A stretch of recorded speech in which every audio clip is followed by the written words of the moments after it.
If you don't like pulling up to a red light and seeing your car right next to you, then don't buy a 3 Series, or a C-Class, or an A4.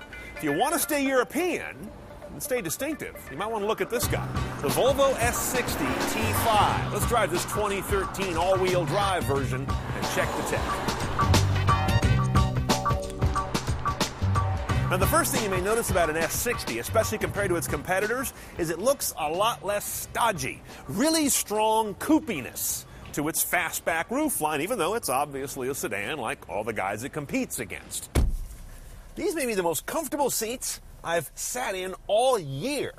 Not just in a car, anywhere. These are really great seats because Volvo isn't afraid to put some actual forgiveness in their cushioning. Most cars today have these seats that are lifted from Quaker pews in old churches. And once you get settled in here, you're looking at what is sort of a modern rendering of a mid-century Danish ethic, albeit in plastic. Same goes for the interface. They have a unique and very nicely rendered language. Now, our car is a little decontented. They didn't send us one with the full kahuna. Now, this screen, even without navigation, has your radio choices, AM, FM, HD radio as well, and satellite radio.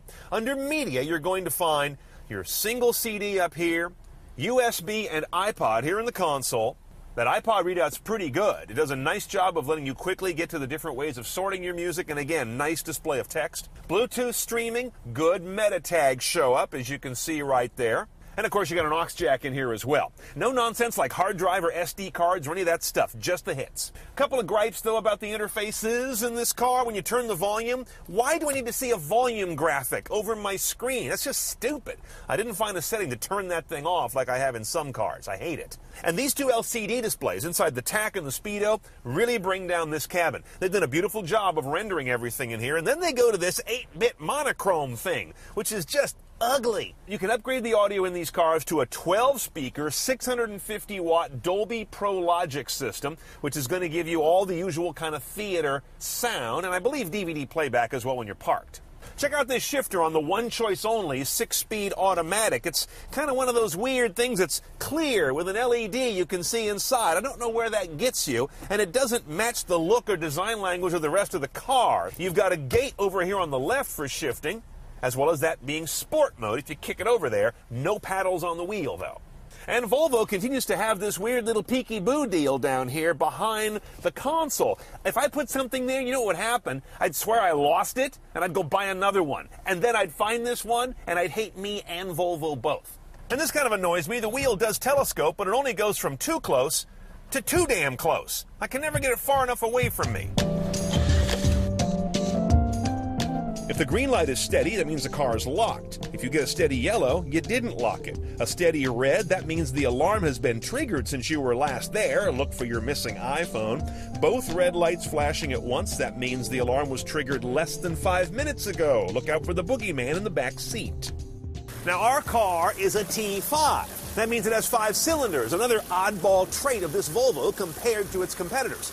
You can get a T6 version of an S60 that has 6 cylinders, and the T tells you both are turbocharged. Now, on the T5, the smaller engine model, you can option all-wheel drive. If you get the big engine, the T6, you're going to have all-wheel drive with you, like it or not. This particular one is going to give you 250 horse and 266 foot-pounds of torque, good numbers, to move a 3,550-pound car to 60 in about 6.6. Again, good numbers.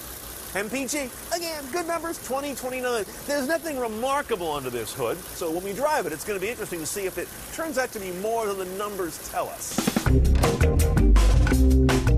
Now, on the road is where the S60 kind of falls down for me. Nice car to ride in, nice compliant ride, as I mentioned, really comfortable seats, but the power comes on kind of surgy from the turbo. It's kind of old school that way, and I didn't like any of the transmission modes. Drive is always in too tall a gear. Sport's too twitchy, always banging your head back and forth with every throttle input. And manual mode, well, forget that. I bought a car with an automatic. I don't want to shift it all the time just to get responsive driving. So I didn't enjoy driving this car as much as riding in it.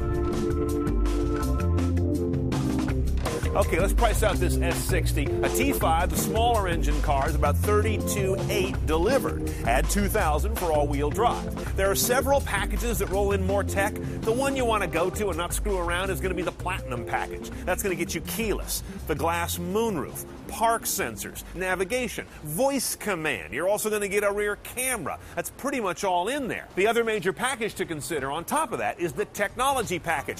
That rolls in all the nanny technologies. Adaptive cruise control, lane departure warning, forward collision alert with full braking, road sign recognition, and those active high beam headlights. The goofy options to skip will be $795 for a portable nav system. You can do that on your own for about a fifth that much, and $1,800 for the rear seat entertainment, only if you're in love with DVDs and things that are retro.